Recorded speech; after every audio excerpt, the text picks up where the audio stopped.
Good morning, everyone, and welcome to today's version of Valley Views. I'm your host, Glenn Edison, and we want to thank you for tuning in. And we'll thank also our sponsor, BTC Fiber, for sponsoring our program. Today we have with us Mayor Dwain Land, Mayor of Dunlap, and Mayor, we thank you for being with us today. Thank you for having me, Glenn. Appreciate it. And thank BTC Fiber for doing this. Really appreciate that. Today we want to talk about with Mayor Land, since we're here at Harris Park, there's been so many things that have happened to Harris Park from the past. Where we're sitting right now used to be the old jail, Watch County Jail, and now this park is transformed, and we wanted to talk to Mayor Land today about the transformation of the park, the splash park, the stage, the farmers market, and so forth. So Mayor, we'll just let you get started. Thank you, Glenn. Yes, you are correct. This is where the old jail sat, and then the one before that was sitting here next to us, and then here in front of us was where the city maintenance facility was. And you remember what an eyesore that was right here in the middle of town. And then across the street, we ran out of room there, so over here next to the fire hall, that empty lot was full of all kind of equipment, and it just, we just wanted to beautify the town and make it more appealing to guests, and hopefully homes for future people. They would come in and make this their home.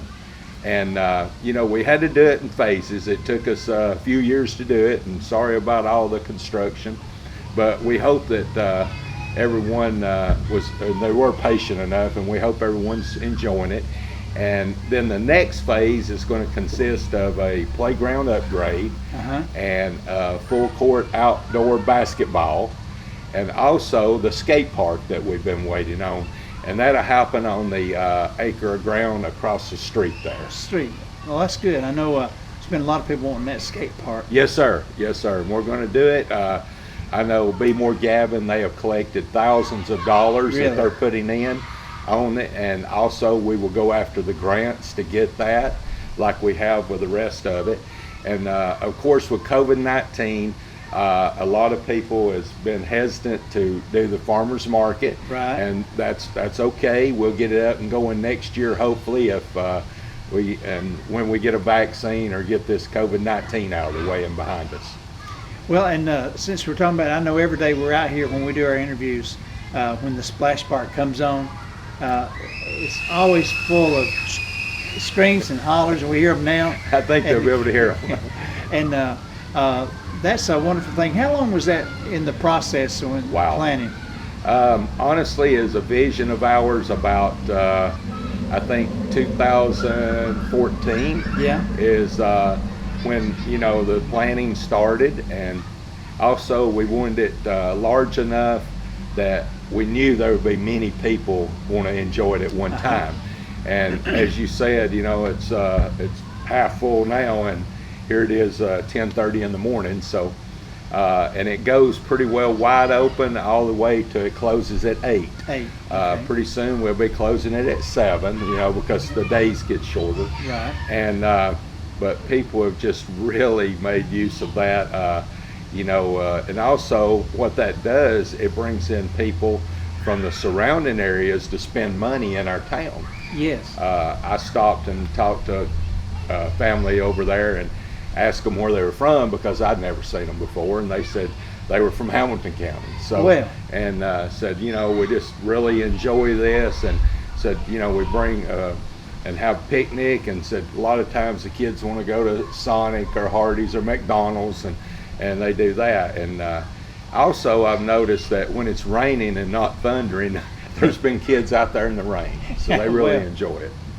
Well, I know that's been a great addition to the park, because even on the 4th of July when we were here with all the bands and so forth, there were people out there playing all day. Absolutely. That's just I guess it's even being used a lot more than a lot of us thought, and it just it keeps a lot of people local at home. They don't have to travel to Fall Creek Falls or Chattanooga or wherever to go and enjoy the water. Well, it gives our children another alternative here. That's correct. Yes, sir. That's been a good addition, I think. And the park, if you look at this park, it's a lovely park. Of course, I'm partial to Dunlap, and love it at the most, you know. But I think it's beautiful. You know, there's like the green out here. The grass it's about half the size of a football field, you know, and it makes good. I see them playing frisbee and playing tag football and so on and so forth, and I believe it's really turned out nice. It really has, and I know, like I said, I mentioned the 4th of July. There was hundreds of people here. Yes, yes. And enjoying all the festivities, Yes. and not just 4th of July. We've had other festivities here on That's the correct. stage with Yes. other bands and things Right. going on. And churches use it, and hopefully after the COVID-19, we're going to put it to more use, you know, have maybe a fall festival and a spring fest, you know, just get a lot more use out of it. And that's, you know, we built it for the future. It's not built, naturally we'll enjoy it today, but it's built, you know, for the future on down the road. And the construction of it, it's here, you know, the metal rafter, it's here. And so generations to come can enjoy it, and right here in the middle of town. Well, I, for one, when I look at this, especially the stage, it's awesome, I think. Good. I'm glad.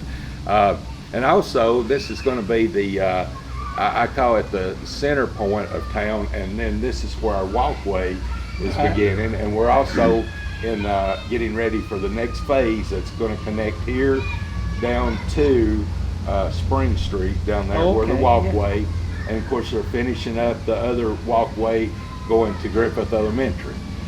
And then we'll work some more, and then also we have coming up, we're going to be putting out the bid in about a week or so for the ramp, the boat ramp. Oh, great. And see, that from there to 127 Canoe the Sequatchie, that's a 4-mile ride, a gentle ride on the Sequatchie River. Wow. For people to enjoy. Well, that's just super, because when I look at how this town has grown over the years, it amazes me, because you know, the park, the walkway, I see people on that walkway all the time. All the time. And this boat ramp that we're going to get, that's going to be a good addition for tourism. Yes, yes. And hopefully in the future, I may be letting the cat out of the bag early, but we're probably going to put in canoes, kayaks, tubes for people to rent. And what we would employ is the people like 16 to 19-year-old, you know, during the summer, and get them, but it won't be expensive. You know, we're looking at maybe $10 for the whole day. And that way that would afford the people that can or don't want to go out and invest in those items, then they could rent it and enjoy it all day. Well, that'd be great. Yes, sir. Well, that'd be a great addition, because I know there's a lot of people that love to do that. It's more than you would know. You just have to go over there and see it. And also, there's going to be plenty of parking. You know, we're going to have about 1.5 acres of parking. So there's going to be plenty of parking for everyone. And it gets the people off the road. Right now, you know, they park along the side of the road. Right. And it's a little dangerous there at the old Humpback Bridge as we know it. But I can't wait to get some more projects done for our town, because it just, it livens it up, it keeps people at home, and it brings new people in. Well, that's the key, the tourism, bringing people in. Exactly. We like those people that come and spend their money and go back home and come back again. Yeah, because, well, with everything we offer here, I know, like I said, things are planned and things that go on all the time. And the idea of festivals, getting people here, and I know with the COVID, it's shut down a lot of festivals everywhere. Yes, it slowed it down. You know, it got our Valley Fest this year, and I hate that. And you know, we were very fortunate during the 4th of July. Our numbers, I think I talked with Mr. Winford Smith, the EMA director, and I think our numbers went up about 9, but 5 of those were friends that I know that they visited the beach instead of down south, instead of being here for the 4th. And I talked with them because I didn't see them here, and I'd heard that they had contracted the COVID, and they were doing fine. You know, it was asymptomatic. They weren't showing any signs, but they one of them got a little croupy, and so they all got checked, and sure enough. But you know, we were very fortunate, very blessed that the numbers did not go up. I think mainly I attribute that to outside No one is up in everybody. If you're not up in somebody's face and you're using that hand sanitizer and you're not touching your mouth or eyes or nose, I think that's the big secret to it. And not to get off on it because I know you didn't want to talk about that, but here in Sequatchie County, we have about 30 active cases, and for a population of somewhere between 16 and 20,000 is what the county executive Cartwright and I have estimated at. That's not that bad. No. And we've been very fortunate and very blessed that we haven't had any deaths. Right. That's been a good thing. And I think a lot of people, they just had to roll with the punches, and they have for the most part. Yes. And tomorrow, Glenn, this is a hot spot for your Wi-Fi now. So tomorrow we expect a lot more families will probably be here using hotspot if it's beautiful like today, instead of being cooped up in home. So they can learn kind of like some college kids. They can be out here and enjoy the outside and the sunshine and use the Wi-Fi here and get online. Tomorrow's the day they do the virtual learning. Right. So I'm happy and I'm excited to see how that works out here in the park. Well, I know BTC Fiber is planning to do a lot of hotspots. Yes. I knew in the spring when school was out, they used the park here as one of the hotspots. That's correct. So we're just excited about that. Also, I wanted to add on the walkway from Sonic to Griffith, we're in the process of putting lighting there. Oh, so great. It'd be night walking and it'd be lit up. That way people feel safer and all, even though we're very blessed again that the town's safe, so we're looking forward to getting that lighting in. And the hold up right now, I've been asked that question, so I'll go ahead and answer it here, is we had to wait for EPA and TDEC to give us a permit to go under the road and all down on Jones Drive. Right. And that's for the new tiles and all to keep the water moving good. And the reason we had to wait is they had to do all their studies. And we've been in process of that over a year. And, wow. And we have secured that permit now, so we're excited to get that finished by fall so people can really enjoy the walkway. Well, I saw some people down there working the other day. Yes, sir. And, well, that's a good thing. We're very excited about that. Well, that's just, speaking of the walkway, that's just another thing that we can offer here for the residents at, Yes. Because, before the high school track, you just had the track down at the old ballpark. That's correct. And then you had the track here, and which was nice. Yep. And but now that gives other alternatives and a little different view. Another thing on that is when it's really hot in the summer, is a lot of that's going to be shaded. Right. So it's going to be a shaded walkway, and that's pretty important. And also, what we did is incorporate safe routes to school. Back when we were young, what did we do? Ride a bike to school, walk to school. So we wanted to get children back interested in walking to school, riding their bike to school. So we're probably going to put a bike rack in down there where the children can put their bikes in, lock them up or whatever. So we're really looking into the future to give the kids more exercise because of Xbox or whatever they play in the house, and movies or whatever. We want to give them that extra exercise that we had when we were young. Right, and they need that. Yes, sir. They really do. Yes, and because I know they're tied up in their devices, and we are too now. Exactly. Can't live without them. Well, you mentioned a lot of projects to come. Is there anything on the back burner right now that you can't get to, but you're wanting to? Oh yeah, we want to extend the walkway in the future. I would like to see the walkway go from here down to the river access. Oh, okay. So that's a possibility.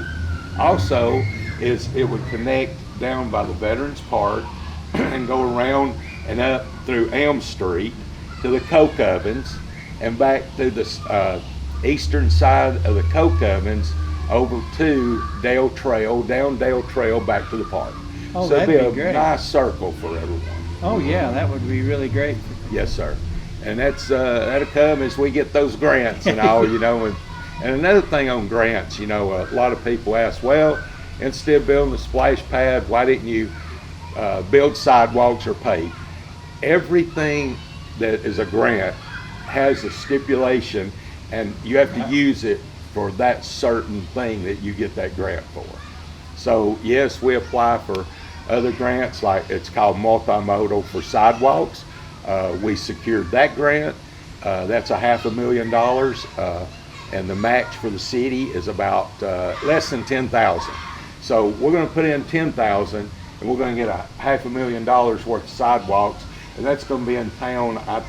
I believe I've got so many. I don't have my paperwork, but I think that is sidewalks and goes to Coops Creek. Oh, okay. That'd be great.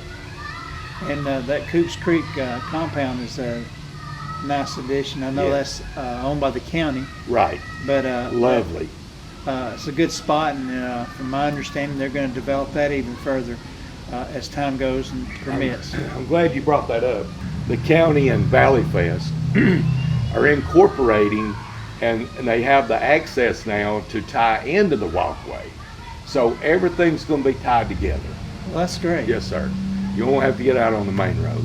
Well, that'll be super. That way you'll be a lot safer. Yes, sir. Well, that's good. I know the citizens will like that. Yes, sir. And since you mentioned the grants, I know everybody thinks about when they see things built and they think about money, but you're not necessarily using a lot of the taxpayers' money. As you said, you're using a percentage. In the city limits, we're very small.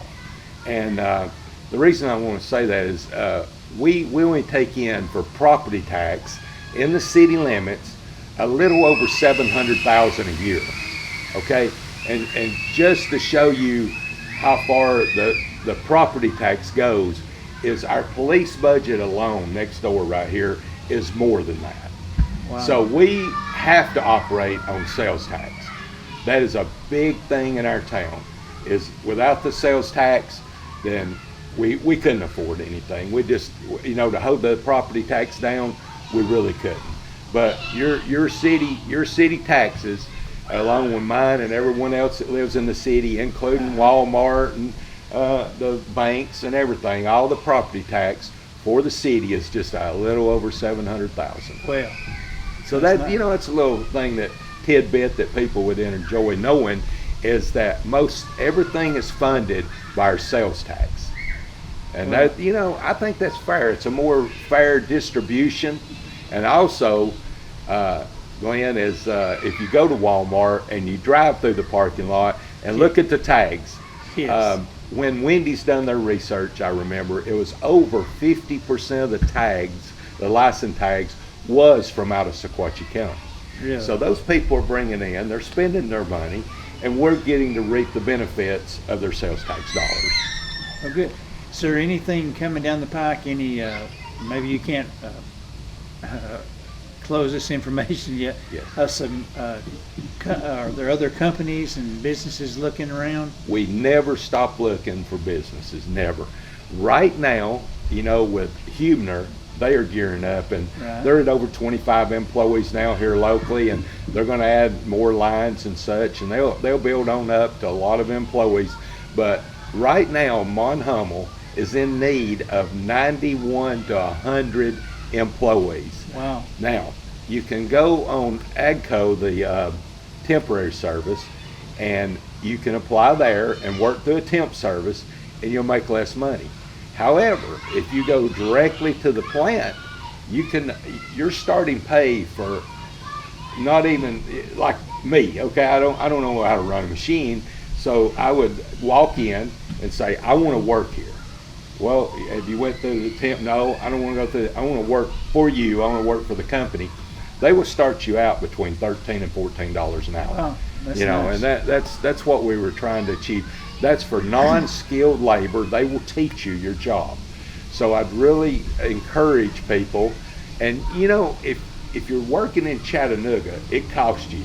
Right. Not only does it cost you, it's costing you between an hour and a half and 2.5 hours, according to where it's at in Chattanooga and the traffic time of your time every day that you're not getting anything for. Right. So, I'd encourage people to talk to Monhummel that needs a job or wants to get out of the Chattanooga work and work here at home, and also Huebner, talk to them. but we never stop recruiting. That's an everyday deal. One of our goals has been, I'd really like to have another sit-down restaurant, and maybe something like Applebee's, Ruby Tuesdays and such. And it right now we're on that cusp of being enough people and the demographics being right for them to come. But we never stop asking them. So Right. hopefully in the future we'll have one of those. And also never stop for a grocery store. We try, the competition is stiff when you have Walmart, Save a Lot, but I do see in the future that we will have another grocery store. Well, that's good. I know a lot. That's been a big interest for a lot of people. Absolutely. And they just want a variety. Yes, here. sir. And think we'll get another dollar store. Maybe one more. Those are popping up. I know when I was out driving around just looking in various cities and countryside, those dollar stores popping up everywhere. I guess it's easy in, easy out, to get some short need. I don't know if anybody just goes and does all their shopping there, but I think it's a new convenient mart's what it works as. Well, I was glad to see that because I know the city. Yeah, Those kids love they're having a that. blast. Well, not getting wet, I guess. Yes, sir. Well, that's good. Well, and we mentioned you said some new playground equipment for over there at the other Yes. side of the park. And, We came short on a grant last year, but we're not going to give up. That playground equipment is very expensive. Yes. The grant we put in for was between $300,000 and $500,000, and we're going to do it again. And that way, again, the taxpayers don't have to come out of their wallet Right. and that's what our goal is. When I started being mayor 11 and a half years ago, right thereabout, the city property tax was bringing in $618,000. Now it brings in a little over $700,000. So my goal has always been to keep that property tax as low as we possibly can and gain as many things as we can for the people at Dunlap. Right. And I want to make sure everyone knows I wasn't criticizing Dollar Store. I No, love Dollar Store. I love Dollar Store. Because I shop there all the time. No, So I think they know you're kidding. I hope so. And well, Mayor, is there anything else you'd like to add before we sign off? Yes, I mean, I like ideals from other people, and I don't have all these ideals. One person will say one thing, another say another, and when you put all those ideals together, sometimes you come up with something good. And I just encourage people to, everybody's got my phone number, 423-718-3435. Everybody's got my cell number, and just call me and chit chat. And last week I had a gentleman that came, and I'm talking about the county people or out of town people. I want to hear it, and I learned from that. And last week I sat down with a gentleman from out on Cagle Mountain. And it was really weird because when he called me, I just answered, "This is Dwain," called me in the middle of the day, and he said, "Hey, Mayor Land." I said, "Yes." He said, "Could I come in and talk to you?" I said, "Sure. Where do you want to meet? You want to go to my office? No problem. Where do you want to go?" He said, "Yeah, that'd be good." So we talked, and he had some good ideas. And just because he didn't live in the city, doesn't mean I don't want to hear that. I want to hear those ideas, Right. because a lot of times somebody's going to think of something that we didn't think about. Right. So I just encourage people to call me. If you have a ditch that needs pulled, call me, because I miss them. Our employees miss them. They got other jobs on their mind. I know yesterday sent a crew out to do a ditch, and I called the numbers off wrong. Well, they did that person ditch, and they came out and they said, "Hey, thanks for doing that. I was going to call you." And so they called and they said, "That ain't," and I said, "Oh, I was trying to do 2 or 3 things, and I called the numbers off wrong." So anyway, they went and done the other ditch, but we just, we're here to serve. So. All right, great. Well, you heard it here. Call him if you have an idea. And I should point out he's wearing glasses because he's had eye surgery. And So, a little bright. And the light affects his eyes, so Thanks. he's not trying to be a movie star. No, never will be that. But want everyone to know, thank you for watching us on BTC Fiber's YouTube page. That's where we're at, and you can see us in all of our series on that page. So again, thank you for watching, and we'll see you next time. Brought to you by Bledsoe Telephone Cooperative, your full-service telecommunications provider right here in the Sequatchie Valley.